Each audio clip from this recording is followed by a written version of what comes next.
Welcome back to So Bad It's Good, presented by Betches Media. Today, this has been a long time coming. I first met this man on a beautiful, warm, sunny. No, I met this man about 10 months ago doing a show called Jeff Lewis Live on Sirius XM. I was paired up with him, and I did not know him at all. And he has turned out to be somebody that is just fantastic that I look forward to talking to every time I'm paired up with him. I really do consider this guy a friend, but he's also kind of a comedic genius. This man has his own podcast called Just Sayin with Justin Martindale, which you can go subscribe to right now. You rate it 5 stars on Apple Podcasts and Spotify. You can also watch said podcast as well. And they got a whole beautiful tech setup on this thing.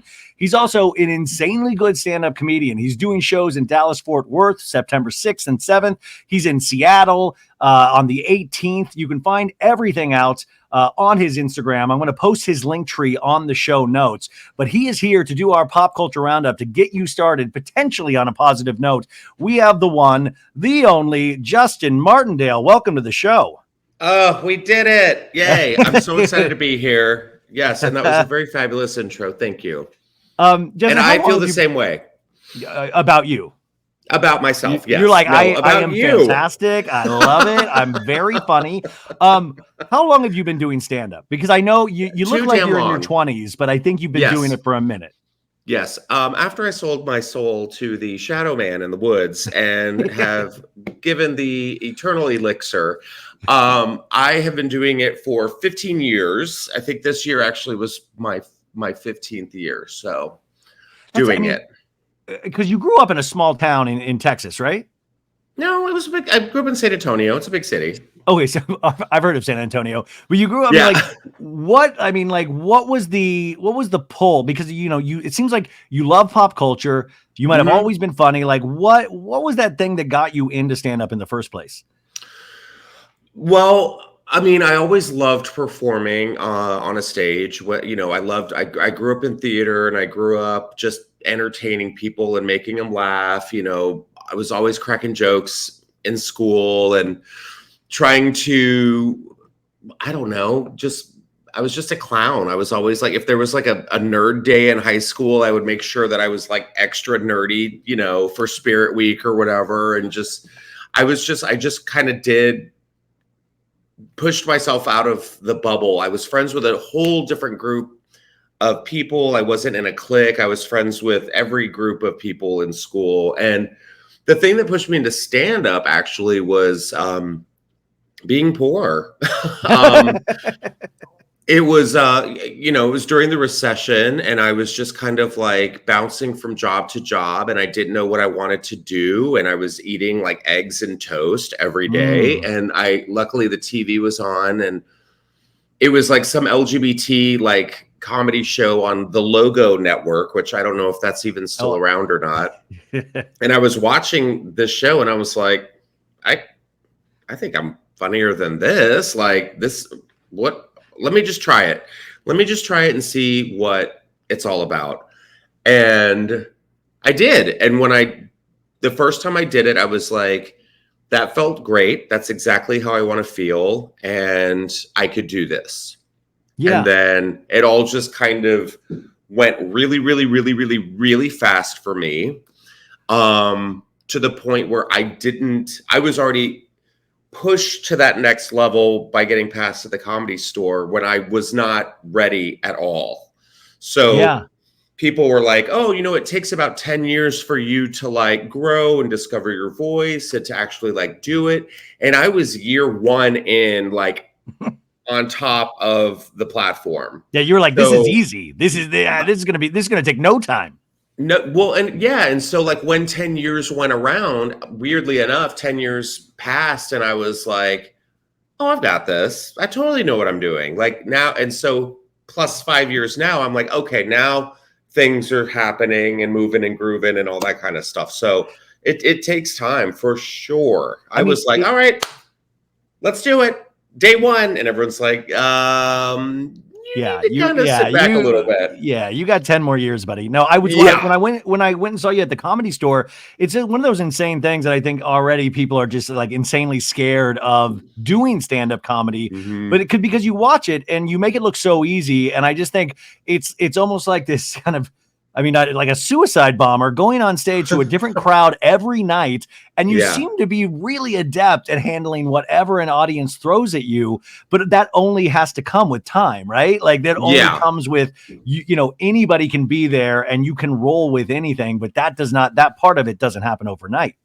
No, I mean, there's definitely an art form to it. Like you mix the way I do it is like I mix pop culture, I mix observational humor, I mix crowd work, I mix the climate of the world we're living in all into one. So that's like how I would describe my stand-up. Some people are, oh, I just get up there and ask people, what do you do? Where are you from? How long you guys been together? Like a lot of people do that and they're good at it and some of them are not. But once you find that voice and once you find that like niche of like what makes you stand out, that's when you can just be like unstoppable. You know what I mean? Yeah. And don't get me wrong, there's times when I go up on stage and I get off stage and I'm like, like that was just awful, and everyone's like, oh my God, you were so great. And I'm like, okay, thank you. But like, I know I was terrible. Yeah. You know what I mean?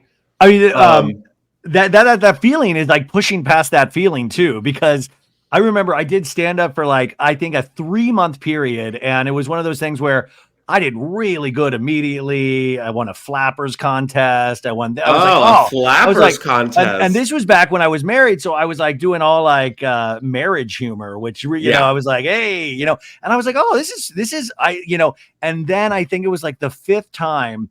And I did a show at the Lyric Hyperion, and I went out there and it was a bunch of really young kids, and I started doing my marriage material, and you could tell it was just nobody. I mean, just nothing. And I was so aware of it. And I have a sweating problem anyways. I was so and like I was getting so rattled about the silence. And then like finally it ended and I went backstage and I had the mic and somehow I got wrapped up in the mic cord. And I was like, and Eric Andre, I remember back before he like really blew up, was back there. And he was like, dude, it's okay. And I was like, get me out of the fucking mic cord. Get me out. Yeah, I'm stuck. I went home like, dude, I don't know how you like, cause I was like, I will never do this again. It rattled me that hard.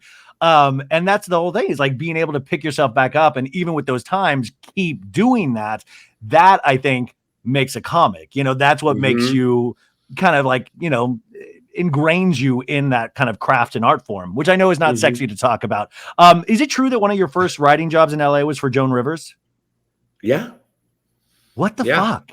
I was, I'm trying to remember. I found out, I was a huge fan. Joan Rivers was definitely one of my top 3 comics of all time. My top 3 are Robin Williams, Jim Carrey, and Joan Rivers for sure, hands down. In the words of Joey Zauzek, period. But I like those 3 same comics, Justin. I like them. Mama, those 3 are legendary, honey. And so when Fashion Police was happening, I had performed with her head writer for Fashion Police. He was a stand-up comic as well. And I just reached out to him randomly and was just like, hey, I was just wondering if Joan is looking for new writers. Because I think the Met Gala, first job, Met Gala. Oh my God. So, yeah. And so he was like, yeah, submit a packet. Look for some looks online or whatever and just write like some jokes. And I did that and I submitted it to him. And he was like, yeah, come on by the house. So we went to Melissa Rivers' house and of course. At the time she was in Malibu. And it was crazy because it was like this beautiful house and she had like a staff there and they were all like cooking lunch for everybody. And I want to say there was probably like 10 to like 15 writers. Cause I mean, it was the Met Gala. That was like the first assignment. And I met Melissa and she was very, very sweet. And we went into this like round table, like in the dining room, but it was like this, like kind of like a Sword in the Stone kind of, Knights of the Round Table kind of a table. And I was walking down the hallway and the head writer was like, "Oh, Joan, this is Justin," and and I was just like, "Ah!" And itty bitty thing, tiny. But then again, I'm a giant, and so she was like, "Oh, I know Justin," and I was like, "Okay, that was very nice, but you don't have to do all that." And so we sat in the room, and like I'm literally right across from her, and I'm trying to remember what was the joke about, because we just had to pitch our jokes to her, and she would have her assistant next to her, and she'd go, like write that one down, kind of acknowledge them. And I think mine was about Beyonce. And I can't remember what I said, but she was like, gave the little nod to her assistant. And she looked at me and she was like, "That was good." And I was like, "Ah, that was it." And it was just so crazy, and it was so fast paced. And I remember it always kept changing because, even at like 3 o'clock in the morning, we would get a note saying like, "Oh, so-and-so is not going to be there. Now it's going to be this person." And like, so we would have to just constantly flip and switch and do all that. I didn't go to the actual taping of it, but yeah, that was like a huge, you just have that experience with somebody that yeah. actually means something to you and means so much. I mean, she really crossed over to everybody. Even my parents used to watch Fashion Police, like, and they're not even really that into pop culture. And they would, and I remember coming home one time from like LA, and they were like, "Oh, we watch it every week." And I'm like, "You guys do?" It's like oh, I felt like I didn't know my parents in that moment. I'm like, "You guys sit and watch Joan Rivers shit on celebrities in a really funny way," and they're like, "We love her." I miss it so much. And like, I remember working at E for, I was there. There was a big group of us comics that they were like trying to like figure out what to do with. So whenever they had like a pilot or a pitch, they would bring in all these comics. So we'd all see each other and we're like, "Here we are again. And let me guess, it's not going to get picked up." And 80% of the time, like nothing happened from it. And so I remember I can't even remember what the show was, but I remember Jessie Mae Peluso, Sarah Tiana, myself were in the green room, and I saw Tony, who was the head writer, walking down the hallway, and I heard Joan's voice, and I like walked out, and he was like, "Hey, how are you?" And I'm like, "Oh, we're doing this casting shit again." And he was like, "Do you want to say hi to Joan?" And I was like, "I would love to say hi to Joan." And Joan like comes up and she's like, "Justin," like totally remembered me. And I'm like, "What?" And she's like, "How are you? Oh, you're so, and I'm like, "Oh my God." And I have this picture framed, actually. Like I took a picture of us and I have it framed here in the apartment. And like, I want to say like 4 or 5 months after that was when she passed away. So it's just, so you kind of led to her death. Absolutely. And I'll it was one do of those it again. Yeah, wow. But I mean, he had that encounter and she really took a nosedive. Yeah. And I mean, it's like, I think about her all the time because I'm like, this world that we're living in is just so fucking bonkers. And like, I would love to know her opinion on. I know. And she had JoJo Siwa, and oh my God, she would have the permission to do it. Like she got to a point in her career where we always kind of like, "Oh, well, I don't really like Mean," or "I don't like this." Yeah. But Joan, she was able to do that. I mean, she was in the trenches for so long that she did take the heat at one point for saying, like, I remember her like back in the day, her talking about Elizabeth Taylor fat jokes, which she used to do all the time on Carson. She used to do all of this stuff, and she was like so celebrated for it. But there was a backlash against that. But to get to a point in your career where now every red carpet ceremony anywhere, and I've made this post, but people will be like, "Wish Joan was here. Wish Joan." Like imagine, like that's such a great legacy, and nobody has been able to fill those shoes. And maybe it's because pop culture is so spread out right now, and has been for a minute, that I would almost be curious to hear what Joan would say about influencers. Like, what would her take be on the insanity? It's so funny because it's like, that's what I did. So after she passed away and she, Fashion Police kind of went away, that's when E was like, "Hey, let's try and do a digital fashion show for Snapchat," because Snapchat at the time was doing like mini shows. I don't know if they still do anymore, but it was like a Snapchat discovery show. And I was the host of that with Morgan Stewart, called What the Fashion. And it was so much fun because I got to be myself and kind of play off like, what would Joan say in this? And I had such a blast doing it, but then it slowly started turning into this like weird, this was like 2018, 2019. It started turning into like, here we have Addison Rae. And I'd be like, who? Like, I had no idea. Here we have Tana Mongo. And I'm like, what does that mean? What did you call me? What's a Mongo?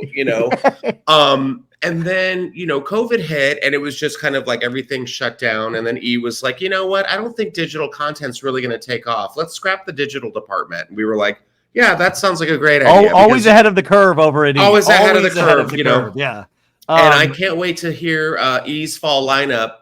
Oh, wait, I don't know if they have one or not. But yeah, it's something that I've wanted to do because it's just so much fun. And I think that's what fashion is. And, like, it should be made fun of. It should be because that's what fashion is. It's someone's feelings. It's somebody's like, I chose to wear this. I want to make a statement. I want to express myself. And at the same time, I can look at whatever someone's wearing and be like, oh my God, I love this. Or, oh my God, what am I seeing? I don't understand it, but like, let me make some jokes and maybe you can help me understand what I'm seeing. You know what I mean? I know all the people at E are listening right now. I mean, this is an obvious thing. You get Justin to be the new fashion police guy and we'll go from there. But it is one of those,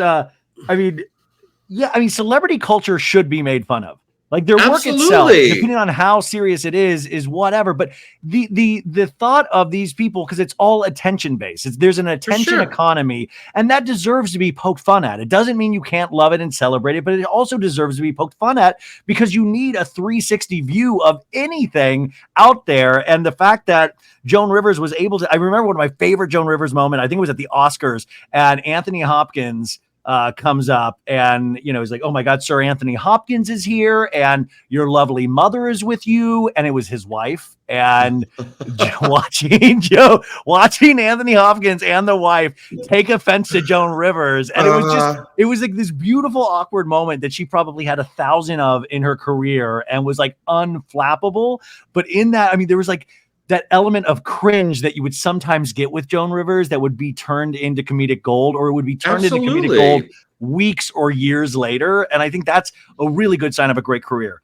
Okay. Well, and I feel like just to end on this, I just felt like if you want to be a celebrity or I don't care if you're A, B, C, D, E, whatever along the line of like celebrity, like the best thing you can get is somebody talking about you, because everyone says, oh, bad press is good press. I feel like, and the way that Joan did it, it wasn't like she was being, a C word, but she did it to where it was funny, and she didn't have to come out and be just like, I'm, angry and harsh, and like, she did it with a little bit of like a wink and a nod. And that's what I think comedy should be. Like everyone's so afraid of being like, oh, my feelings were hurt. Oh, oh, I can't believe I'm being bullied. I'm like, you're getting press. Like there's one way to crack a joke, and there's another way to just be a asshole to somebody. And with a lesser taught me how to do that. With somebody that isn't a professional, that stuff can come off as mean. But like Joan was a professional, so it was like it worked. It was part of an overall like bit that she just turned into gold. Okay, you guys, enough of blowing smoke off Joan Rivers' ass. We miss you. It's a lot of smoke. It's probably like ashy smoke. Yeah, it's like when they determine the new pope, they're like, they have chosen a new pope. That's when Joan Rivers, when smoke comes out of her, like, casket, they will pick a new person for fashion police. Okay, Justin, today, the Olympics, the Paris Olympics ended, and we had the 3-hour closing ceremony, which I know your boyfriend was leaving, so I got to watch I didn't realize I have the it closing paused ceremony was on the TV. Yeah. Did you get to the Tom Cruise part? No, I didn't. I'm at the part where the gold guy comes down and like the weird like Assassin's Creed person shows up. Like there's the opening ceremony and the closing ceremony really truly like it's like an acid experience. You're just like, what? You watch all of these brilliant like athletes and stuff, and then they do like this weird Cirque du Soleil thing where I'm like, oh my God, this is truly insane. And I love conceptually how weird it is. But the weirdest part for me, and we had been teased or actually like threatened by this performance, was that Tom Cruise. Yeah, we were edged that Tom Cruise is going to do a massive stunt at the closing ceremony. So did he get sucked into a plane engine?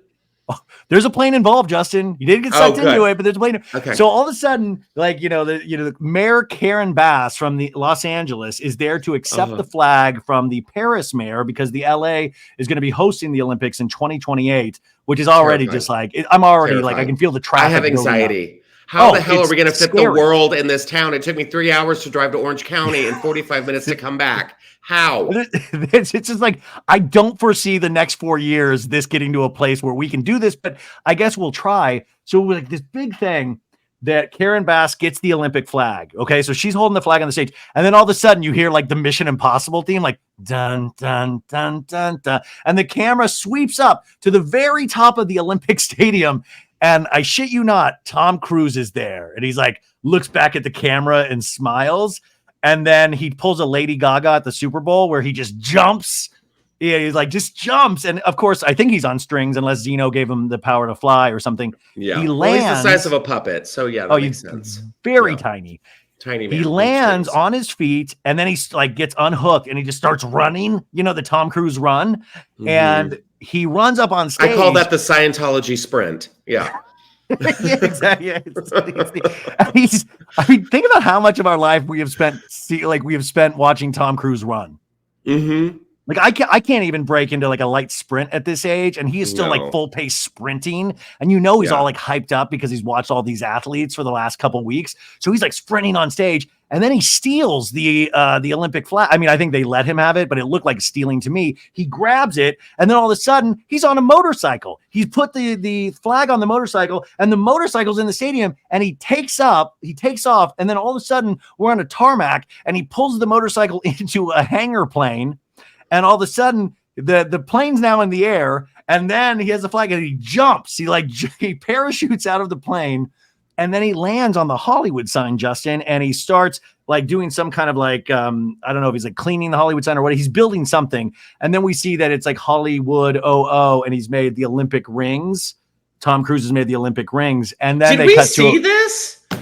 No, did anyone take a picture? Like, did this happen today? Like, no. Obviously, it was filmed. It was obviously filmed at another time, but he was out there climbing the Hollywood sign. And I feel like this guy, Tom Cruise, has got a death wish because he really wants to. This is how he wants to go out. Yeah, he does that, and then they cut to a performance of like Snoop Dogg and Dr. Dre, and then Red Hot Chili Peppers, and then Billie Eilish on a California beach. And I'm still not recovered from the Tom Cruise thing. What are your thoughts, Justin? I mean, I like that he did a nod to the smash grab and goes that we have here in LA. I honestly, I don't know what to think. It's so funny because we had some friends over yesterday, and they were telling us about they have friends that live in Paris. And so that what they did, they were like, oh no, we're getting out of here. So they were like, we're just going to hike up a price, and we will just like have people come stay here. And I'm like, yeah, I might do that as well. I don't know if I want to be here. Like my producer on my podcast was here for the 1984 Olympics because he was born and raised in LA. And he was like, oh my God, the 84 Olympics were so much fun. And And I'm like, yeah, but that was 1984. Like, I don't know. I'm like, what? The internet wasn't fully invented yet. Like it was. I know it was a different time. Like they're getting rid of breakdancing. RIP. What a good run that had. But are they going to add influencing? Like replacement of it. Like if I see like any Kardashian light the Olympic torch, I don't know if the fiber of my being will be okay. You know what I mean? It's all going to be reality stars. You're going to have like the cast of Selling Sunset, like the Oppenheim brothers with like a torch down Sunset. Yes. You're going to pass it off to Chloe. And then the big reveal is they're going to get Rob Kardashian out of hiding. And they'll be like, Rob Kardashian has graced us with his presence. He's lightly jogging down Melrose with the Olympic torch. I mean, that's what it's exact. I mean, by the way, at that point, 4 years from now, Justin, you could be carrying the Olympic torch. If the fashion thing goes well. I thought about it because I was like, is Ryan Seacrest gonna like start the the 100-meter dash underneath the gonorrhea billboard on Cahuenga? Like what is like? There's so is Angeline? No, it's gonna be Chaz Dean. It's gonna be Chaz Dean in his summer hair, and he's just like running. It's gonna be epic. I love your thought of influencer events because that's the one thing about Los Angeles. It's like, it's so normalized for me now, but if you go out, like if you go to the Grove or something, you will see 10 people like live streaming, just like with they're like, hey, I'm at the Grove. I'm about to get a Hailey Bieber shake at Erewhon. What's going like? That is just normal. Like you look across the street, people are filming themselves. You like anywhere you go in Los Angeles, that I have shaky hands, so like I can't do that shit. But the breakdancing you brought up, that was a big event in terms of people talking about it because it didn't look awesome. Yeah, it didn't look cool. Awesome. I know. Yeah. It's funny because it's like I wanted it to be a little more like, what's it called? What's this? Like break into Electric Boogaloo, like where crumping, crumping, yes. like where it's like they do like the like crazy move. You know what I'm talking about? Like I do. Yeah, they're like disengaging aspects of their like shoulders to like pop. And I didn't like that they were like, and here we have our next B-boy from Germany. I was like, can we stop saying B-boy? What is that? And the Australian lady, I guess studies break. Like she's a icon, breakdancing historian. And a lot of people came after her because, you know, she had some cool moves, but it just all of the breakdancing seemed weirdly disjointed. And she was like defending herself, which is why you made it to the Olympics on an event that I didn't even know breakdancing was an event. And you have to then defend yourself. You know what? And God bless her because she is everywhere.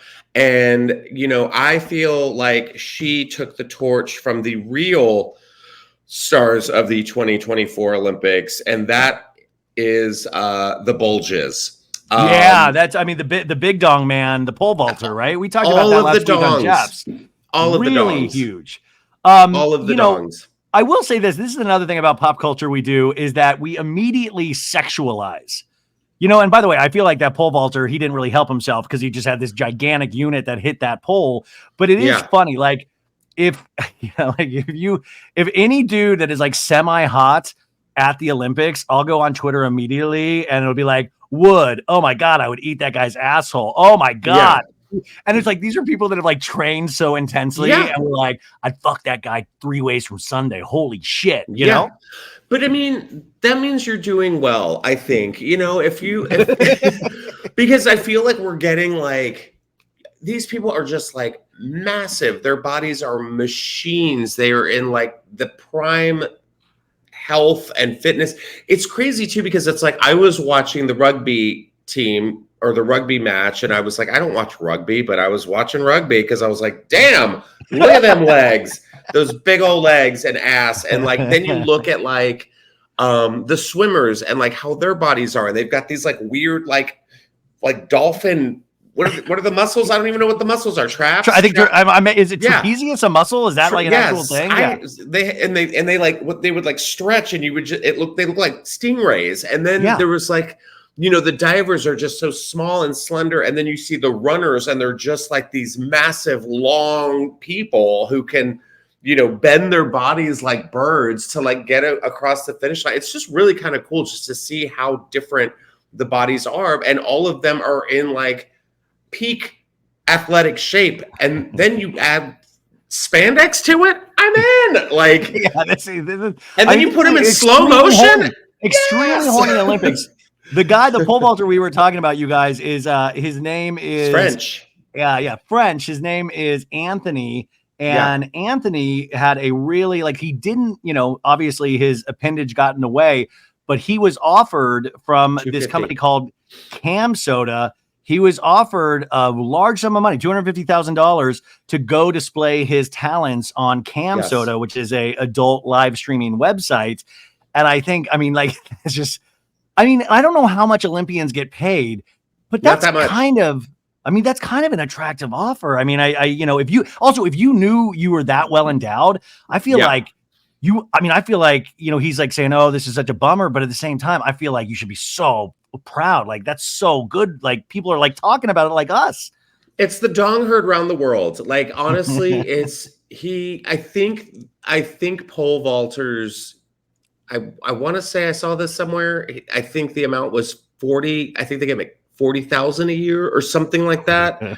So they were like, "Oh, here's 250," and I'm like, I'm waiting on bated breath for research purposes. Yeah. For research Yeah. purposes. Justin's not going to look at anything he's doing with the appendage. He's like, look at how his body, the trapezius, looks amazing. Yes. It looked Yeah. it's But I mean, there were so many, like even the French teams. I did not know that I will say that the Frenchmen are the most well endowed of the country, and also like, yes, you lost the gold, but you win the gold with having the biggest dick energy in the entire world. You know what I mean? Like when everyone saw what we saw.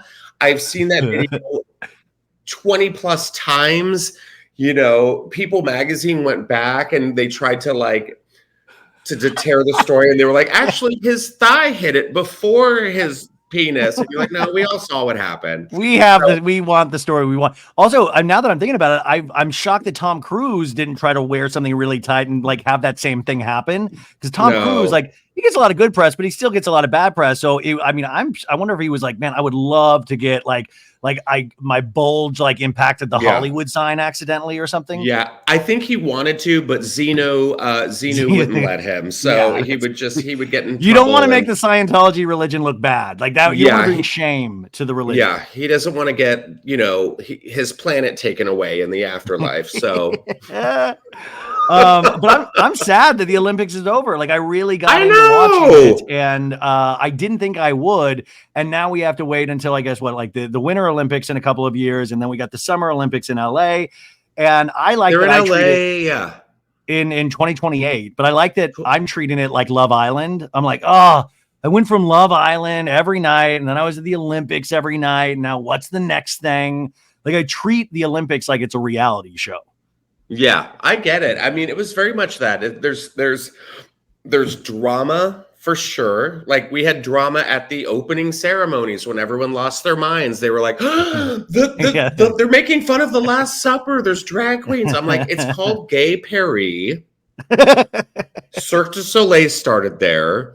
You had Celine Dion singing at the end, who made her triumphant comeback. What did you expect? Yes. Did you want it to just be Bro Central in Paris? Like Moulin Rouge. Ladies and gentlemen, Limp Bizkit. Ladies and gentlemen, Limp Bizkit. We've got Uncle Cracker coming out. It's like, it was like, I thought it was so good. And I'm like, the thing that made me laugh is I was like, was there Christian outrage at the closing ceremonies when the entire world was singing Queen, We Are the Champions? That was the lead vocals from a gay man. Was that not a problem for everyone? Oh, okay. No, I mean, it'll be a problem tomorrow. Right now, they're just reveling in the Olympics. Okay, so moving on to some other stories here. We got a big news, and I don't usually talk about Kanye West anymore, but I thought this was a little, just a very bizarre story to me, is that Kanye West, his ex-chief of staff, Milo Yiannopoulos, who is just an insane, if you follow Milo over the years, he is just a very bizarre. Wait, is that dude that weird? Right. He's that weird, like, far right. Alt-right guy. He's also, he's gay. He's a gay dude that said he went to conversion therapy, and now he is no longer gay, Justin. Got it. Okay. So he is pure now. Well, he now has made this claim in this past week that Kanye West is addicted to nitrous oxide that he buys from his dentist. And he filed an affidavit to the California Dental Board claiming that his dentist, Thomas Connolly, provides Kanye with nitrous oxide for recreational use, and that his doctor is getting him addicted to nitrous so they can siphon money from Kanye West. And before you say it's completely ridiculous, there is now a lot of video being revealed of Kanye in literally like one of those nitrous masks, like going like, yo, what up? It's Kanye. I'm on nitrous right now. What's going on? Like, they have video of him going like, you should try it if you ever get in a bind. Like, nitrous will destroy your brain cells. Yeah. And then you look at the doctor, Justin, and the doctor is like, you're like, there's no way. The doctor looks like he's a UFC fighter. He's got like tats on his neck. And then I was like, that's a really cool dentist. Do you believe that Kanye West might be participating in a nitrous oxide addiction? It doesn't surprise me because it would make sense because he's insane. Yeah. That's an easy, yeah. But also it reminds me of one of my favorite iconic pop culture moments. That would be My Strange Addiction with Allison, who was addicted. The computer duster cleaner. Yes, and she was like, I feel like I'm walking on sunshine. And I'm it's walking like, on sunshine. yes. And then Wait, she dude, that like wasn't takes My his Strange Addiction. That was Intervention, wasn't it? intervention. Yes. Intervention. Thank you. Yes, it was Intervention. And she's like, it feels like I'm walking on sunshine. And then she takes another huff and then she goes, I wish I had a father. And I'm like, oh my God. Oh my God. Dude, they So say in that the reality words, TV is so off the rails now, but like, yeah. like in the mid-aughts, like TV was so much more insane. If you think about Yes. Intervention, My Strange Addiction, I remember the one Intervention where the girl was in a sorority and she had an overeating problem, and she like the rest of her sorority would go like to classes and she would like empty the house of all their food and just eat all of it, and then she would like purge in Ziploc bags and hide them under her bed. Happy Gross. Monday, you guys. Happy Monday. Happy Monday, you guys. But it wouldn't surprise me. I feel like Kanye is just kind of like, yeah, it's like so far gone. Yeah, I'm like, what are you doing? You're glorifying inhaling like nitrous oxide because it has like healing properties. No, it literally destroys your brain cells because it just destroys your brain. That's why it just closes off all the oxygen in your brain. And, you know, I mean, imagine whatever. getting addicted to nitrous in your 40s. Like that's something like, you know, you go to a kegger when you're a teen or something's going to happen. Yeah. The other thing I wanted to mention too, and like I said, I don't usually talk about Kanye, but Bianca Censori, his new wife, you know, we've already been used to seeing like a lot of her body because she's like very like see-through things. But they had a birthday party for, I guess Kanye has a manager, and gifted him with a one of those Elon Musk stupid cyber trucks. But she wore like the little, like we're getting to a point where I feel like I've seen Bianca Censori's asshole. Like, and it's like, and when they go to these fancy restaurants, everybody's just supposed to accept it. Like everybody's like, this is like, wow, it's totally normal. Really? Yeah, I saw Kanye and Bianca at Chateau Marmont. I want to say like maybe like 2 or 3 weeks ago. We were having dinner there, and like we look over and there's Kanye. He wasn't wearing a Bane mask or anything from The Dark Knight. Just Justin Martindale from Flashing to hello, Justin. I'm like, not it, Kanye, get out of here. You don't have a reservation. But she was there too, and I was like, I was more stunned to see what she was wearing. And let me tell you, it was literally like she had boots on and like a halter top and maybe like a thong like that, and she looked wet. Like she just looked wet. Like this poor like she looked like she escaped a kidnapping like from a farmhouse in rural Texas and like made it to the main road and was trying to flag a car down in the Texas Chainsaw Massacre. Yes, like Leatherface is chasing her in a rainstorm. Like that's what she looked like.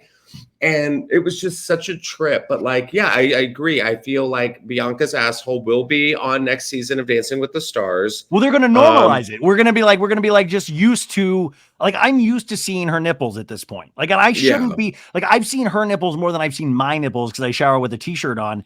And it is so alarming to me that we've just kind of know, like, oh, that's Kanye. That's Kanye. Oh, there she is with her butthole out again. Good for her. You know, I'm surprised. Like, stop making Yeezys and like really get into it. Start making bidets.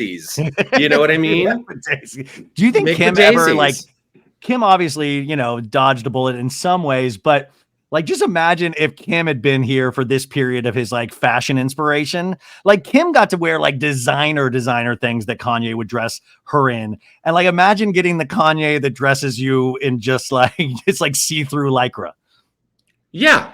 Like that, like, what does nitrous oxide do? That, like, you're gonna wear, these are my dog's treats right now. I'm like, I'm gonna make an outfit out of jerky sticks for you, and you're gonna walk out in public with that. And she's like, okay, like it you blows see my Bianca at the Grove, like lovingly, like just staring at an H&M store, just like wanting so badly to go in there. And he's like, no, we've got your trash bag ready to go. But I mean, like, what? Let's put that into perspective. Like, so say she does go to like a Grove, yeah, and say there's parents there with their children. Yes, Do you think someone goes up to her or him and says like, "Hey, like there's kids here, like can you I put a mean, jacket on?" I mean, that's what happened in Italy. I don't know how the hell they like survived their Italian vacation oh because yeah. Italy was like, "Hey, enough, you're naked." Or maybe they'd be like, "Oh, you helped me and my young daughter have a very important conversation about where babies come from." Of like, see, that's where babies come from, right there on Bianca's body. Like, I Yeah. mean, you're just seeing the full. Anyways, Kanye has a new album out that I didn't even realize, Vultures 2, that got released this past week. And it didn't really sell a lot of copies. In fact, Taylor Swift has now, her reign of terror on the Billboard charts continues. She's like 14th week Reign of at number Taylor. one. Reign Yeah. of Taylor, yes. Oh my The God, reign of trademark that. Taylor. 14th week at number one, and she's been like re-releasing like little voice notes each week to like add to a new edition to like help the record sales. And she's like kind of then beaten like Billie Eilish, Charlie XCX, all of these people. But with Kanye, I'm okay She with has? it. I'm like, well, yeah, she'll release like a slightly different version I of know. like, She won't this let is the like a other voice girls have a memo. moment. Yeah. Which like I think she's just trying to break a record. But with Kanye, I was like, fuck yeah, Taylor, like release another voice note to like not have him hit number one. Taylor Swift, though, just to bring to the Eras tour, she just had to cancel 3 shows in Austria, I believe, this week because there was actual information of a terrorist attack by ISIS, and they have arrested 3 individuals. And what they were doing, it was like people that were going to work the event, like security that were working the event, and they busted this up. I mean, but what if this is like, I feel like Taylor Swift is somebody that could like potentially end terrorism. Like, what if this ends terrorism because of Taylor? It doesn't surprise me. I mean, like she's everywhere. I get it. I'm me. I'm not the biggest Taylor Swift fan, but that's just my opinion. I appreciate everything. Like I feel like you can. I'm grown. I'm not into like friendship bracelets and. I don't. It's just not my thing. You just ruined your birthday gift for me. Wow. Oh, thanks. Yeah. I mean, I'm definitely feeling, the Charlie XCX and the Chapel Roans and the Sabrina Carpenters, like the girls that are girling and having a blast doing it. And I know she is too, but there's just something off that it's just not for me, and that's fine. I have a couple of Taylor Swift songs that I do. I'm a huge Taylor fan, but like this is like gargantuan level fame at this point. Yeah, exactly. There are now terrorist attacks. There's terrorist attacks. There's which is kind of weird too because that new Josh Hartnett movie came out, the M. Night Shyamalan, Trapped, and it's definitely like reminiscent of the Ariana Grande concert that happened in the UK. So, I mean, it is scary because obviously I don't want anything bad to happen to her or her fans or, the people that work in the stadium or, I feel like you should be allowed to go have a good time and not feel like, oh, there's going to be an explosion and something awful is about to happen. So I do think that like, I'm so glad it got stopped because I just don't need an anti-terrorism album, that's going to come out. Could you imagine? I mean, that would be like, it really, I mean, oh God, I don't even want to think about that. Speaking of pop girlies, were you a huge Britney Spears fan? Yeah, for sure. I think everybody was. Everybody is, in a sense. They are now making a movie based on her autobiography that came out last year. They have sold the rights. What is it? A short film? It's a novella. A half hour. Novella. No. Well, I mean, the big thing in Hollywood now is who will play Britney Spears? Who would could you even think about who you would want cast to play in their 20s Britney Spears? Sydney Sweeney. Okay, and I don't want to sound like really pervy. I know I'm a dude, but isn't she like you even can't like start off with I don't want to sound like pervy and then go I was gonna vote Bianca Censori, but right. I think isn't she maybe a little like too busty, Sydney Sweeney? Sorry, guys. I don't think so because I feel like they could alter her chest because then Britney did have implants and everybody was talking about her tits like on the air Like, That's remember? true. That is Yeah, true. so She, everyone was like, yes, "Oh, your boobs are big," and like she even poked fun of herself on SNL when she hosted it.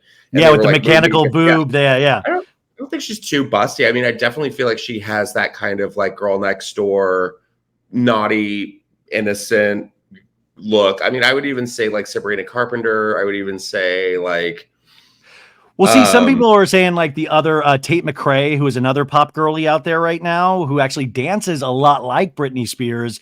But I thought that was like so on the nose. mhm. But I'm just curious. And then who plays Timberlake? Who plays Kevin Federline? Who, like who? I mean, is this going to be? Because people are like, some people are like, oh, Ryan Reynolds. I'm like, Ryan Reynolds is in his 50s. He Ryan can't play a young Reynolds. Justin Timberlake. Like you've No. got to think about the age. Like they're talking about like late 90s, like all of these things. It's a certain age that this story is like revolving around. Is this like in theaters or is this Yeah, like dude, this is like Lifetime? this is a big movie director, John Chu, who's directing the Wicked movie with Ariana Grande. Which, by the way, I feel like I've seen Wicked because there's been so many trailers. I feel like I've already watched it. Dude. So many trailers for Wicked. Oh I've my seen God, it. did you see Ariana Grande on Hot Ones? No, I mean I saw like a clip. She's fun. Dude, she ate everyone and didn't feel any spice. Like she's inhuman. She was like, this is That's what very happens when you tasty get married to wing. Pete Davidson, you know?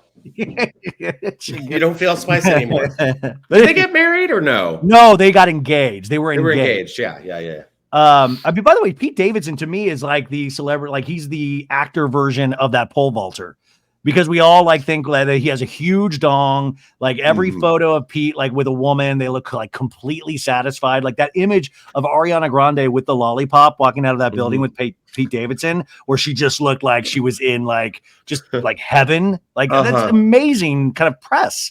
Yeah, I get it. So that's the one. I mean, he should be offered $250,000 because I'm like, let's just see it already. Let's see it. Show it to us. This is what you guys want. Here it is. This is what you guys need from me. Yes, I want to know what it is. I want to know.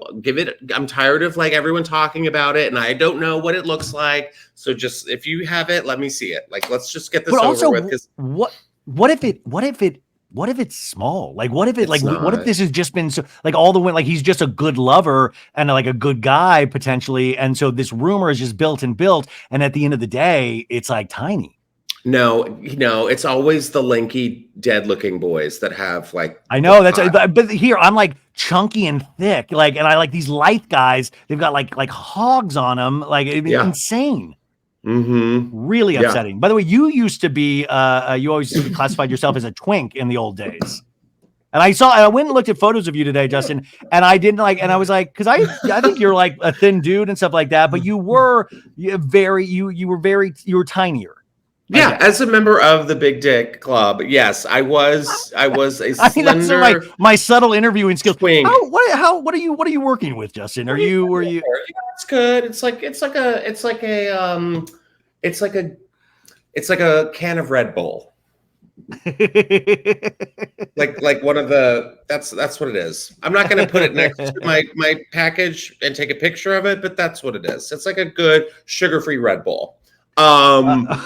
But yes, I did. I look at these twinks now, and it was really funny because I was at the Improv last night, and there was these two twinks that went up to my friend Lachlan Patterson, who is a hilarious comedian friend of mine, and he's very handsome as well. He kind of has this like Venice Beach surfer guy vibe. He's just real tan, blue eyes, like long curly surfer blonde hair, and these like young twinks came up to him afterwards, and we were at the bar, and they were just like, "You're really funny," and I just like sat back. They weren't saying shit to me. I was like, whatever. And he was like, "Well, that's weird." And he's straight, and he was just like, "Wow, I've never had like two young gay guys come up to me," and I was like, "Welcome to Daddy, Lachlan. Welcome to Daddy. This is your daddy era." He's like, "Oh no, am I daddy?" I'm like, "You're daddy." Yeah. Oh, it's amazing. God, wow, the growing older is so fun. Okay, so Britney Spears, I'm going to tie this into Blake Lively now because Okay. Blake Lively on the red carpet for her new movie that just came out this weekend. Right. It Ends With Us, which is based on a Colleen Hoover bestseller. I have not read the book and I have not seen the movie, but this movie made $50 million this weekend. It took second at the box office. First was Deadpool and Wolverine that hit over $1 billion 3 weeks in, and Ryan Reynolds and Blake Lively are obviously married with a bunch of kids, but Blake Lively was wearing an old school Britney Spears legendary Versace dress, and a lot of people were coming at her, including Britney Spears, talking about this dress. But then people, I mean, this is why TikTok is like really fun, but also really trashy. People were saying that this is Blake Lively subtly trying to go for that Britney Spears role, which I think is completely ridiculous. Because I think Blake Lively knows she's too old for that part. Yeah, no, that's stupid. That's so dumb. It's just, this was like, Kim Kardashian wearing Marilyn Monroe's dress at the Met Gala. You know what I mean? It's like, hey, there's so many stars that are like, oh, this is what so-and-so wore at the 1995 Coco Chanel runway show at Fashion Week. Like, it's just, people wear like iconic statement pieces for events. That's just dumb. She's not like, I'm auditioning to be the Britney Spears in the movie. No. I thought she looked fantastic. And Blake Lively, I'm sorry, she is the it girl for fashion right now. Like, if you've seen Blake Lively at the Met Gala, like, she knows what she's doing and she looks stunning every time. I mean, she really does, but I don't know if you have been paying attention to the news surrounding this movie, Justin. I will explain it to you if you haven't. But the movie, I've been informed, is really like the story about like domestic violence. It's like this really kind of story about breaking out of a domestic violence relationship. I had no idea because I haven't read the book. So I thought from the previews, I was like, is this kind of like a rom-com? What is this? And then I found out it's like this domestic violence thing where she breaks out of this relationship and, goes to another guy. And the title, It Ends With Us, is about breaking that cycle of domestic violence potentially. So this guy, Justin Baldoni, an actor, he's the one that directed this movie. And he's also in the movie playing the abusive boyfriend, I guess. So he directed the movie. He also bought the rights from Colleen Hoover to make this movie. And then Blake Lively got attached as a producer. Now, when they've been promoting this film, Justin Baldoni has not been participating in any of the panel discussions, any of the promotional things. He was at the premiere, but online, TikTok, it's all fired up saying that Blake Lively and Ryan Reynolds allegedly pushed Baldoni out and tried to get control of this film because in the end of the day, Blake Lively wants to be the director. And there's been no confirmation on any of this. And everybody is so like, it's so interesting. Like sometimes when you sense online that like people hate, like if I go on TikTok, I get the sense that people hate Blake Lively. And I'm like, why? No. And they're like, well, because Ryan Reynolds, he's always just promoting things. I'm like, yeah, he's really good at promoting things. That's part of what he does. But they're almost trying to position it as they try to force their will upon productions. And I just think sometimes, like, you've been like behind the scenes shit. Like sometimes I just don't know why we're making Blake Lively potentially the bad guy in this, Because everyone's bored and everyone has to hate. Everyone has to hate something about somebody these days. You can't just have a fucking normal day. Sorry if I'm cussing. Everyone has to have some sort of hate towards somebody. Why? Because it's another day ending in Y. You know what I mean?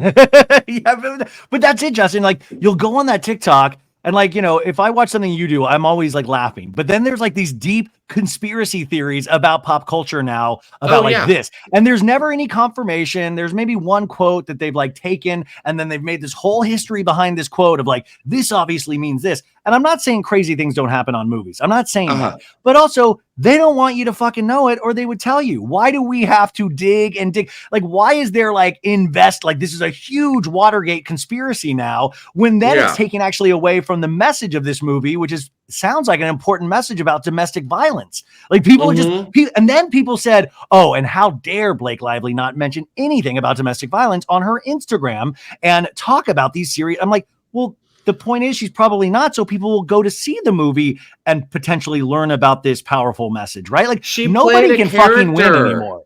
She played a character. It doesn't mean she's actually that person. She's playing a role that like she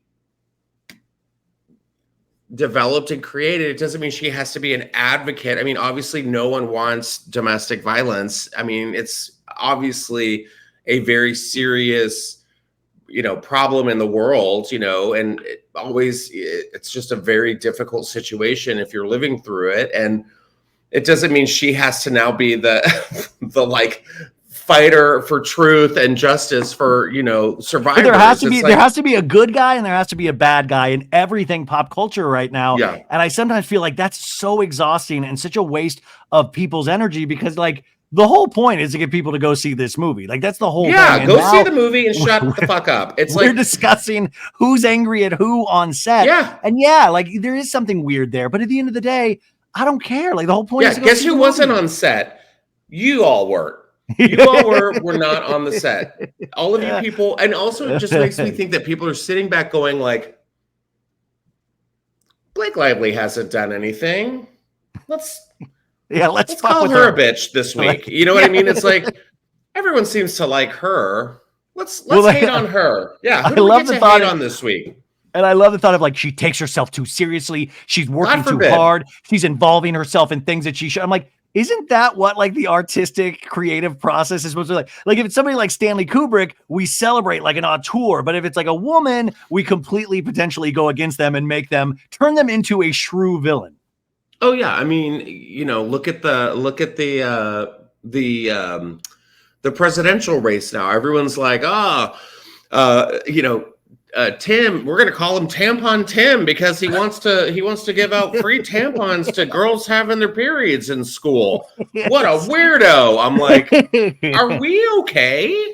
I mean, God forbid. The thing that we get upset about is just it's insane. And we have these devices in our hands at all times, so we're so plugged in. Like we never go touch grass anymore. Did you say that because I was talking about tampons? You had to say plugged in. Is that what? Yeah, is that what?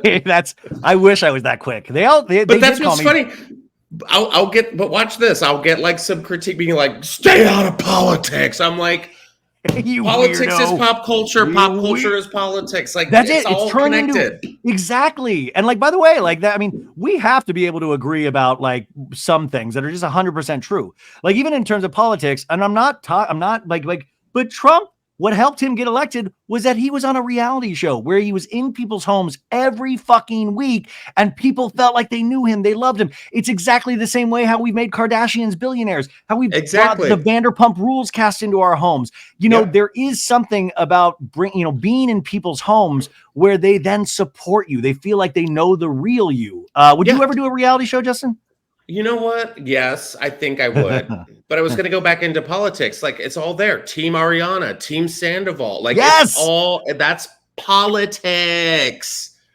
God. When you think, it just makes me laugh when people are like, stay out of politics. I'm like, you watch OC Housewives, but you don't watch Beverly Hills Housewives. It's so dumb. But I would do reality TV. But I would want to do like a Traders. Like I think I want to do something with yeah. I would also love to do a game show. I want to do. Wait, would you ever do Survivor? Would you ever do because they do puzzles on Survivor?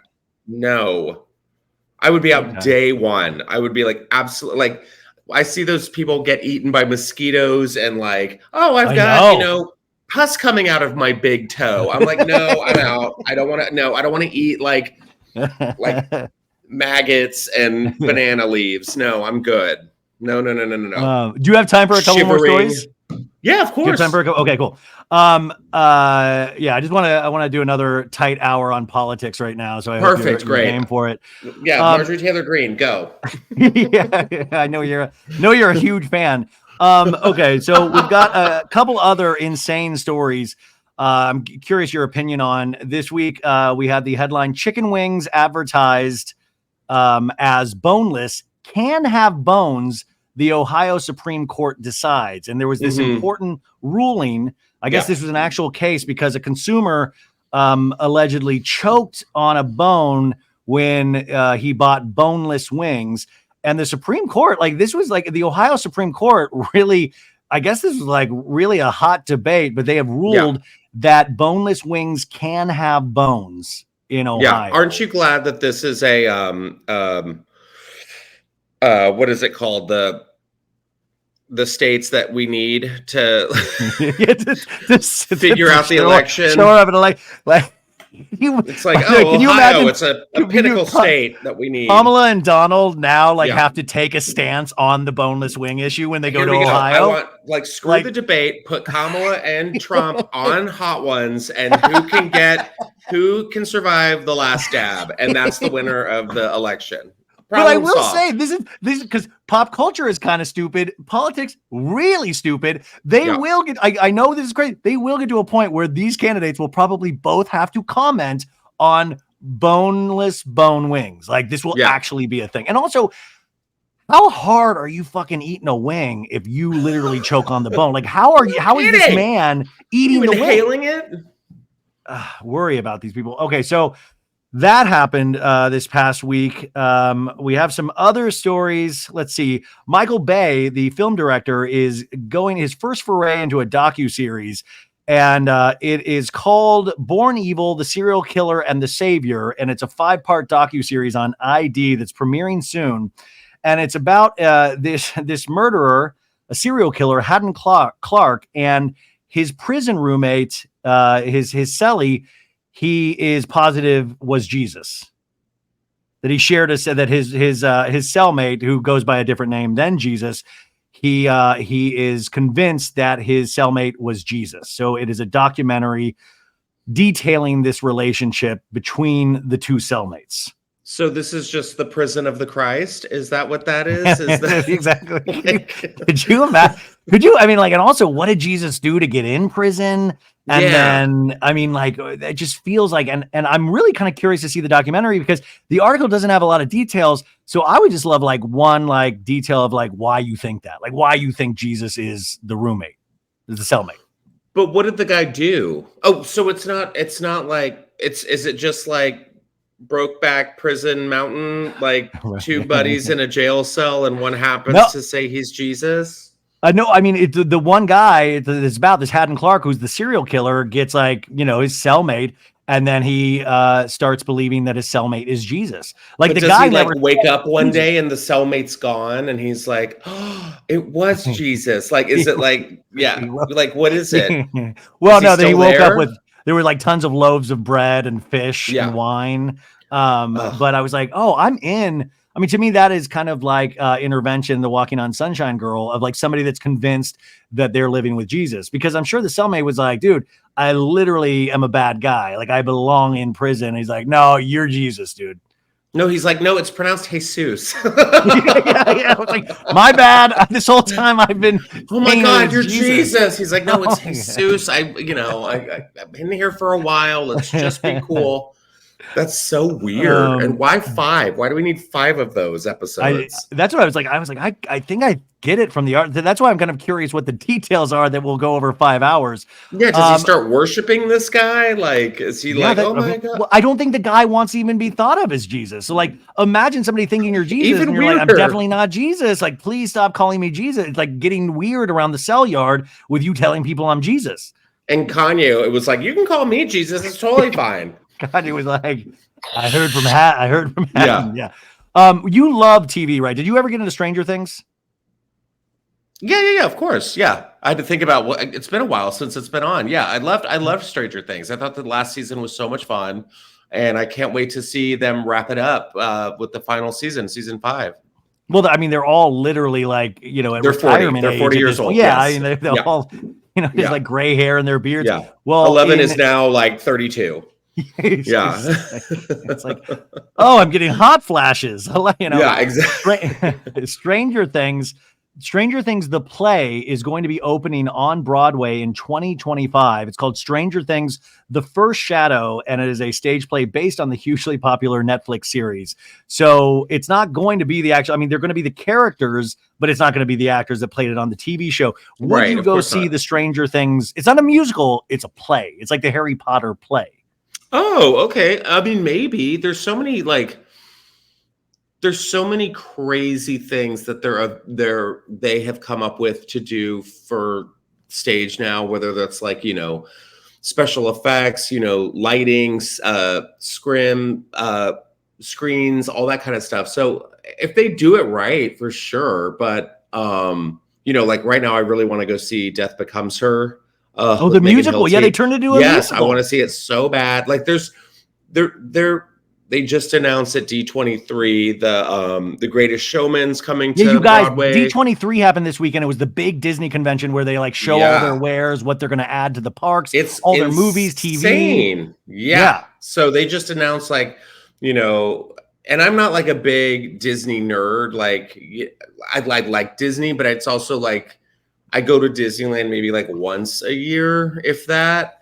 But it's fun because I love the energy and the stuff that they're coming up with, and like the concept, like Toy Story 5 is going to be like against the toys, against the machines, like the phones and the iPads, which is just so clever. The live action movies, the different lands they're coming up with, the rides, like it's going to be really, really cool. Yeah, So I mean, Disney's based on imagination. So like, it is really exciting to see actually like things that are announced that you're like, oh, there is a lot of imagination and creativity behind all of this. But I just think the new Avatar, the Marvel, like all of it. It's like it's Avatar, like each Avatar. Villains Land. We're gonna get Villains Land. Oh, that's so cool. Avatar, like really amazing movies, right? Like even when I don't think I'm gonna want it, like I didn't want to see the last one and I saw it and I was like, oh, stunning, beautiful. Yeah. I couldn't tell you anything that happened at that movie at this point. Like I don't remember plot point. I remember being blown away. The Way of Water or whatever. The way the Shape of Water or whatever the way, you know. But now the next one's going to called Fire and Ash. But I by the way, blown away. Like it really looks like a painting on your like a moving painting. Gorgeous. Like he created this whole world. I couldn't tell you any. Like I can't tell you like I think there's like a couple kids now. Like I couldn't tell you the like. I don't know why it's like masterful, but it didn't stick with me in terms of any kind of storyline. Yeah, I'm trying to remember like what happened. They were friends with the water people, and then like the son, like one of their sons dies, and then the other one wants to become a dancer, and like you know goes to wants to go to Juilliard, and one's like, JoJo Siwa. Yeah, one's just like invented gay avatars, and he has to come out to his dad on amazing. Yeah. I mean, what would a Netflix show not work as a play? Like what, like, it's like, there's so many Netflix series now. I'm like trying to think of one that you're like, there's no way. It's so crazy because I have no idea, because Kristen Chenoweth right now is doing the Queen of Versailles, the musical. Dude, Queen of Versailles, you guys, if you've never seen it, it's this documentary of Jackie Siegel, and like she's been on Below Deck a bunch. She's been around the Bravo sphere, and she's actually been on the show before. I love her. Me too. Like it's like I was blown away. And now there is a musical based on her life, and Kristen Chenoweth, like Tony Award winning Kristen Chenoweth, is playing Jackie Siegel, and like I would go see that in a heartbeat. Yeah, directed by Michael Arden. Yeah, crazy. Who I've known for years. Oh, for real? Yeah. Jeez, I don't know anybody but you. God. Okay, let's see here. We've got this actually just happened yesterday. Did you hear about this, about Joaquin Phoenix, the actor? Yeah, what happened? I just saw that he quit a movie like 5 minutes before they started filming. So Todd Haynes, the insanely talented director, he just recently did May December with Julianne Moore and Natalie Portman. Okay. Just an amazing director. Joaquin Phoenix has exited Todd Haynes' forthcoming untitled gay romance just days before filming was set to begin in Guadalajara, Mexico. He dropped out 5 days before production was scheduled to begin, and the rumors were that he got cold feet about potentially playing a gay man. And I was wondering, as a gay man, I get cold feet all the time. Yes. That's what I was. Do you ever think about dropping out as a gay man like Milo? Just tapping out. I'm done.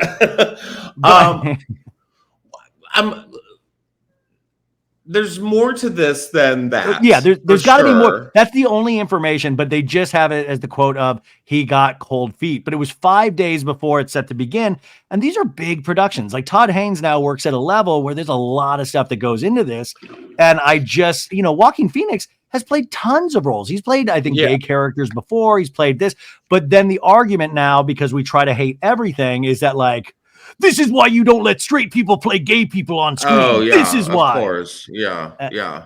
I'm like, he's playing the Joker with his love interest as Lady Gaga. I don't think he's not an ally for the community. You know what I mean? I feel like there's more to this. It could have been hey, we're shooting in Guadalajara. Like that could have been a thing. Yeah, Like, maybe it was the Guadalajara aspect I of it. mean, I don't think it was him being like, oh, I don't want people thinking I'm gay. Well, you know Yeah, what? I don't think that was it at all. You know? could you imagine, like, yeah, like, no, I'm cool with people thinking I'm the Joker or that I'm any of Yeah. the other insane parts I played, but the gay thing is a bridge too far. Yeah. Yeah. Enough with that. That's Listen, stupid. this is, yeah, it very much is stupid. So, Auntie Anne's, the pretzel shop. Yeah. They have a new fragrance they are coming out. No. And Fragrance? it says you need to smell to believe, and they've spelled it KNEAD, and it's called Need. It's called KNEAD. This and it's the aroma of a hot, salty, freshly baked, soft pretzel with melted butter. And that is what this fragrance is going to smell like. This is an actual product that is going on sale. And would you be down to wear Need? No, I don't. Wow. Wait, is it like soap, or is it like no? It's perfume? a parfum. It's Eau de, and it says on the bottle. Eau de toilette parfum. It says Eau de pretzel. It says Eau de, like a little like. But then I was just like, where does it end then? Like Taco Bell could have a cologne. Like, I mean, this is too. Is this gone too far? No, because I own something like this. What do you? I can't hate it. Someone sent me a candle, and it. I hate. Oh, is it the Goop Vagina candle? Is it the Goop Vagina candle? No. Someone sent me a candle from Texas, and it is an HEB. HEB is like a huge grocery chain in the South, and I love HEB. Team HEB all the way. And it is a buttery. I hate myself. It is a buttery flour tortilla candle. So it smells like a fresh tortilla with butter on it. And it just smells like popcorn pretty much. But yeah, I've lit it. I've lit it because there's just, it's only lit in the kitchen, and it's not like I do it all the time. I'm not weird like that. But no, I do have a buttery flour tortilla candle somewhere in this place. So I can't hate it. I mean, I'd rather you smell like a nice, delicious pretzel than, tar pits or I don't need to smell your Fromunda cheese or whatever. Like, I'd rather smell a delicious pretzel. Yeah, that'd be great. Like I hate it. Do I the need this LA fragrance? Fitness No. men's room, Fitness men's room cologne, Yeah. And then finally today, we get these stories every year. They come earlier and early every year as we go into a holiday season. We have news from Us Weekly. Nick Cannon would absolutely get back with ex-wife Mariah Carey. Quote, be stupid if I wouldn't.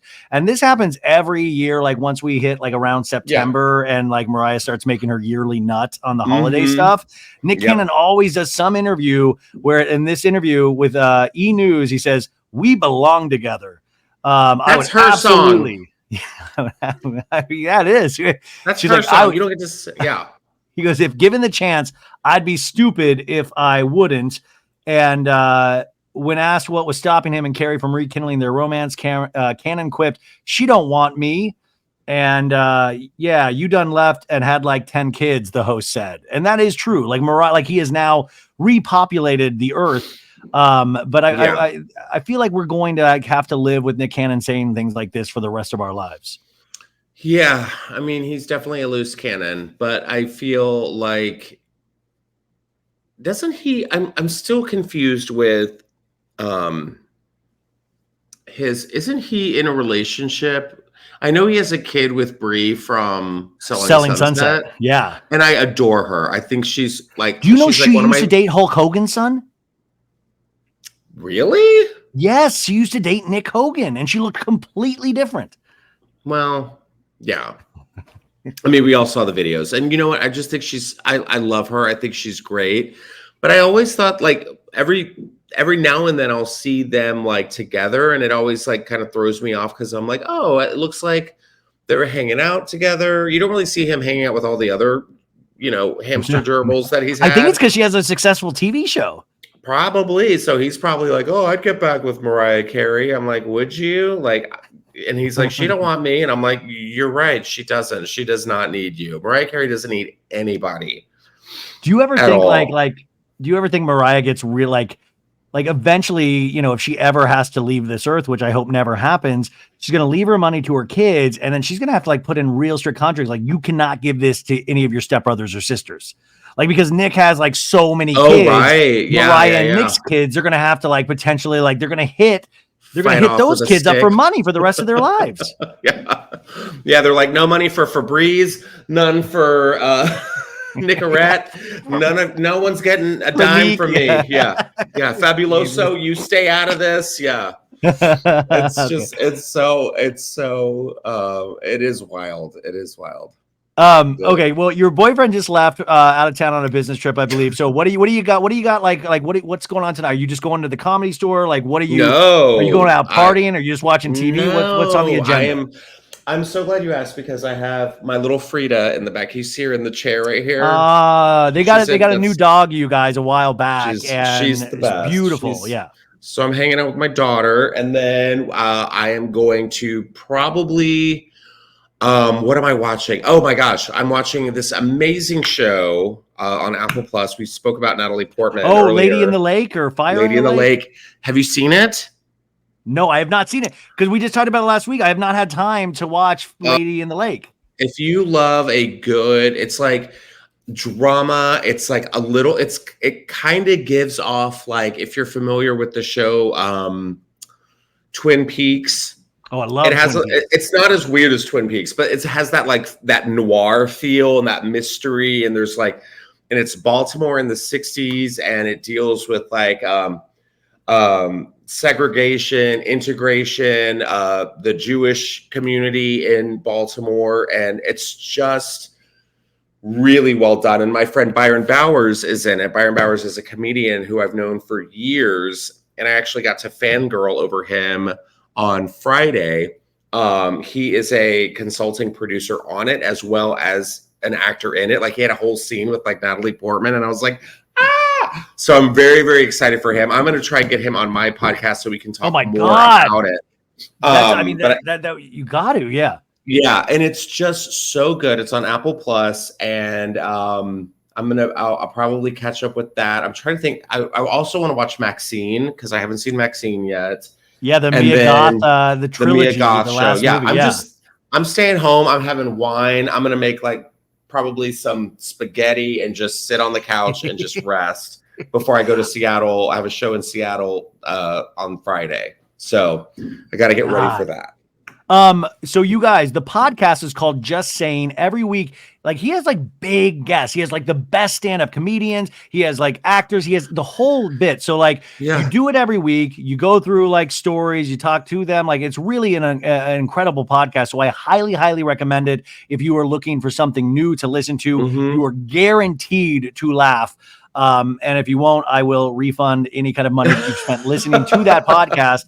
But I'm telling you, seriously, Justin's one of those people that, like, you know, I know he's been working in this industry a long time, but you're like, dude, he's going to keep going further and further and further. And I'm just so excited to potentially one day ride his coattails.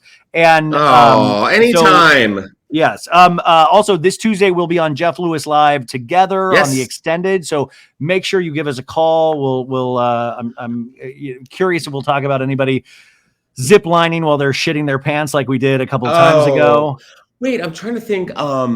Because I know we're doing that on Tuesday, and I know I always love it when people call in, and I would love to encourage people to call in because I just love hearing from everybody. But honestly, we've talked about this. Like, you're my favorite person to do the show with, hands down. So honestly, he says this to. He literally says no, this I to do not. No, it really is. I feel like, you know, a real kinship with Justin, and I'm, you know, more of like Justin can just make anything funny, and I've just got to hold on. And it really, it's truly a gift. It's truly a gift that I'm so excited. But we drive the ship together. Like, honestly, we'll just like I know that I can. That's going to be a good show because I can look over at you and you're like, I've got this. Let me bring it in. Like, let's go. And then it's not just like, so what do you want to talk about? Like, we can read each other, read the room, and go from there. And you're good because like, well, also like you're a good guy. Like you guys, every time, like he's just doesn't talk shit about people. It doesn't, I mean, like, just celebrities and reality stars like you're supposed to. That's the only, so it's been nothing but a joy on my end. Is there anything else coming up besides the Seattle show? You got the shows next month. You're always appearing at the Comedy Store. I mean, your name was always on the flipping billboard this week. I need a date first, but I have something big coming up in the next month or so that I'm very excited about. Huh? Cam Soda?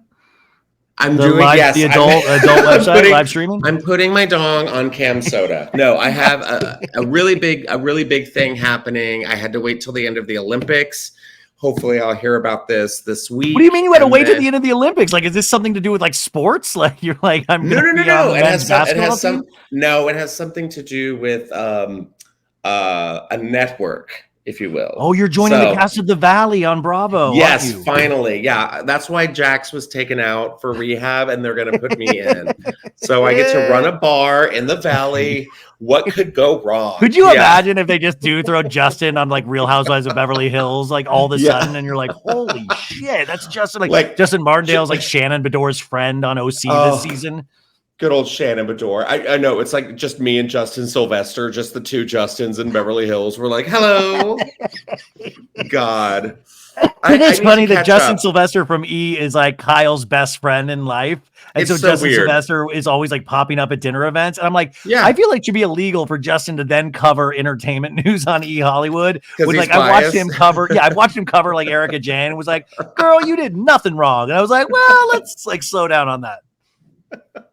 Exactly. Anything else coming up besides any of that we've talked about?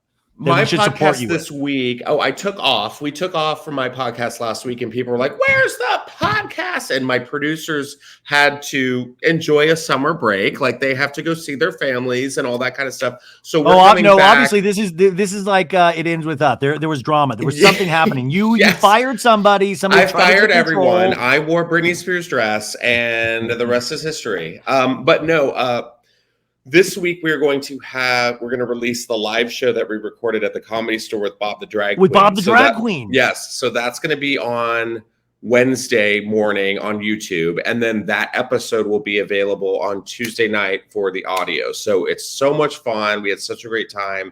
And you guys, Bob the Drag Queen, if you don't know, like you should get to know because Bob the Drag Queen is going to be on the next season of The Traitors on Peacock. Yes. We touch on that a little bit because we can't say a lot. Did Bob say anything about Tom Sandoval? You know what? I will say this. He did say, I knew who none of these people were. He had no idea. Yeah. No idea. He was like, I don't know any of these people. He said he knew like a couple of the housewives, but he didn't know Tom Sandoval. I don't think he even knew, what's his name? Britney's ex. So we'll see. Britney's, I've forgotten his name at this point. Britney Spears' ex-husband. Sam Asghari, a future Cam Soda participant. And then when I did Jeff Lewis with Frankie Grande, one of the girls from Big Brother called in. Brittany? Brittany. Which, by the way, Justin hosted Jeff Lewis, I think last week or the week before with Frankie Grande, and that was insane. Like, I mean, I just know Frankie Grande from like paparazzi stuff and all that stuff. I really have I was like, oh my God, like this is an insane pairing. It was really fun, but also I just wanted to hear like everything Paris Olympics because he was just taking all these pictures. I mean, he's done my podcast before. You can watch that. I think he actually did my podcast when it was announced that his sister was going to play Glinda in Wicked. Oh my God. Or like her new, I can't remember what it was, but I feel like she was shooting Wicked. No. The trailer was just released for Wicked. That's what it was. So the trailer was just released. The photo of you guys, and Frankie Grande always looks like he's dressed up like a superhero. He looks like, I was like, dude, this guy's about to go fight crime. Like this is like fashionable and crime fighting. I was trying really hard because I was DMing him while he was like flying back from Paris. And he was like, oh my God, I can't believe I'm doing the show with you. And I was like, I know. I was like, I told him, I'm like, I'm wearing green for Wicked. And I was like, hoping he would pick up and like maybe wear pink, you know, for Ariana. And he did not. And I was like, just showed up in a green shirt, like, I'm an idiot. So, but no, it was really fun. So yeah, Bob the Drag Queen. I mean, we've got a solid lineup of people coming in because, you know, thank God this writing strike is over because we can actually talk about projects and stuff now. So I'm going to try and get Byron Bowers on my podcast. We've got another live show coming up in the fall. Oh, sorry. Last question. Who's your dream guest? Who's dream guest? Like for the podcast, like who would be the person that like, oh, like pie in the sky dream guest? There's too many, honestly. Yeah. I hate saying that. I wish I could just pick one, but honestly, like I'm going to try and get Bill Burr on the show. Like I'm going to, you know, he just signed up to go do Glengarry Glen Ross on Broadway. Yeah, I know. Like, and I saw him on Saturday and he walked by me and he was like, hey man, how's it going? And I was like, I want to ask you to do my podcast, you know. There's just too many, and I want to bring back a whole bunch of other people who have done it before, like you for sure. And you know, Leslie Jones, I want to bring her back. I want to bring back because I just want to like catch up. Like she's in Paris right now for the Olympics. I want to be like, what did you like? She would be great after the Olympics because like just to talk about the actual experience, and her coverage is always so insanely funny. But I can't wait to hear the stories after the Olympics that come out about the insanity of the last 2 weeks. I've taken up so much of your time, dude. No, you're fine. I just realized this was fun. But thank you. I'm going to put all of that in the show notes to go support Justin if you don't already. He is somebody you have to watch. You will love him if you don't already love him. Okay. Yes. I'll talk to you guys later. Bye. Bye. Thank you so much.